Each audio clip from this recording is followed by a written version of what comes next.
नमस्ते, मैं doctor Himanshu Arora, consultant cardiologist हूँ। आज मैं आपसे बात करूंगा good cholesterol versus bad cholesterol. तो जब भी आप अपना लिपिड प्रोफाइल या कोलेस्ट्रॉल चेक कराते हैं तो आपको उसमें 5-6 वैल्यूज मिलती है। एक है टोटल कोलेस्ट्रॉल, दूसरा ट्राइग्लिसराइड, फिर एचडीएल, एलडीएल, वीएलडीएल और फिर इन सब के रेशियोज। तो आज हम बात करेंगे एचडीएल क्या है और एलडीएल क्या है। एचडीएल जिसको हम गुड कोलेस्ट्रॉल बोलते हैं और एलडीएल जिसको हम बैड कोलेस्ट्रॉल बोलते हैं। हम एचडीएल को गुड कोलेस्ट्रॉल क्यों बोलते हैं? एचडीएल का फुल फॉर्म है हाई डेंसिटी लाइपोप्रोटीन्स। अब ये लाइपोप्रोटीन्स क्या है?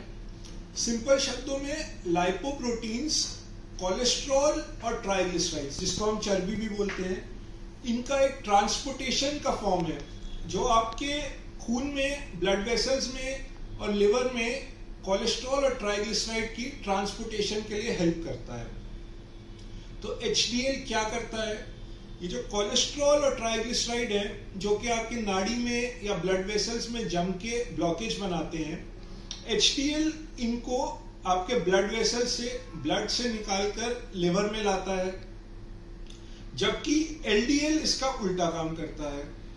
ये कोलेस्ट्रॉल और ट्राइग्लिसराइड को आपके लिवर से निकालकर आपके ब्लड में, ब्लड वेसल्स में, नाड़ी में लाके जमाता है। जब ये ज्यादा जम जाते हैं, ब्लॉकेज होता है और इससे आगे कॉम्प्लिकेशंस होती हैं। तो अब नॉर्मल एचडीएल का लेवल क्या है और नॉर्मल एलडीएल के लेवल्स क्या हैं? नॉर्मल एचडीएल का लेवल जब आप लैब की रिपोर्ट देखेंगे उसमें दिया होता है 40 से 60 के बीच, जबकि हम कहते हैं मेल्स में 40 के ऊपर और फीमेल्स में 45 के ऊपर, या कई जगह आपको मिलेगा 50 के ऊपर भी। ये लेवल सफिशिएंट होता है एचडीएल का। दूसरा तरीका हम प्रैक्टिस में जो देखते हैं, जो आपका टोटल कोलेस्ट्रॉल है, एचडीएल उसका 1/4 या 25% या उससे ज्यादा है तो सफिशिएंट है। अगर आपका टोटल कोलेस्ट्रॉल 200 है और आपका एचडीएल 50 है या उससे ज्यादा है तो वो सफिशिएंट है। अब एलडीएल जो कि हम कह रहे हैं बैड कोलेस्ट्रॉल है, इसके लेवल्स कितने होने चाहिए? जिन पेशेंट्स में कोई रिस्क फैक्टर्स हैं, जैसे कि डायबिटिक पेशेंट है, पहले स्ट्रोक आया हुआ है, हार्ट की बीमारी है, इनमें ये एलडीएल लेवल 100 से कम होना चाहिए। जिनमें पहले अटैक आ चुका है, स्टेंट डले हुए हैं, उन पेशेंट्स में ये एलडीएल का लेवल 70 से कम होना चाहिए। और जिनमें बार बार अटैक आया है, आपने पेशेंट को अटैक आया है, आपने कोलेस्ट्रॉल कंट्रोल में रखा है और फिर भी अटैक आया है, तो हम कोलेस्ट्रॉल या ये एलडीएल के लेवल को 55 और उससे नीचे रखने की भी कोशिश करते हैं। दूसरी चीज है, जिन पेशेंट्स में कोई रिस्क फैक्टर्स नहीं है या हार्ट डिजीज नहीं है, उनमें एलडीएल का लेवल 130 तक एक्सेप्टेबल है।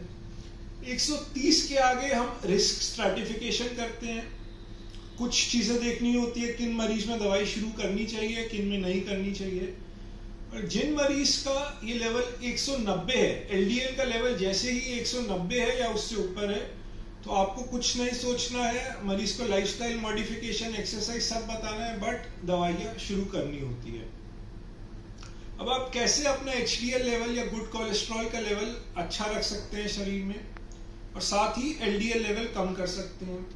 एक तो रेगुलर फिजिकल एक्सरसाइज करेंगे, नियमित रूप से हफ्ते में कम से कम 5 दिन 30 से 45 मिनट एक्सरसाइज करें, किसी भी फॉर्म का एक्सरसाइज जो आपको पसंद हो। योगा की प्रैक्टिस करें, इससे स्ट्रेस कम होता है। स्ट्रेस कम होने से अपने आप आपके एचडीएल और एलडीएल लेवल बैलेंस होने की चांस होती है। दूसरा है फ्रूट और वेजिटेबल्स, हरी सब्जियां और फल अपनी डाइट में ज्यादा से ज्यादा रखें। जो चिकना और तला हुआ ज्यादा हम खाते हैं, उससे ये कोलेस्ट्रॉल के लेवल आपके डिरेंज होते हैं। तो हम बात करते हैं सैचुरेटेड फैट्स, जो एक ही तेल में से बार बार खाना निकलता है, समोसे हैं, कचौड़ी है, इन सबको कम से कम रखिए।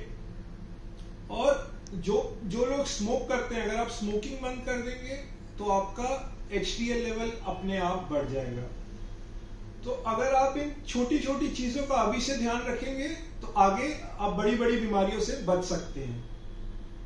नमस्ते।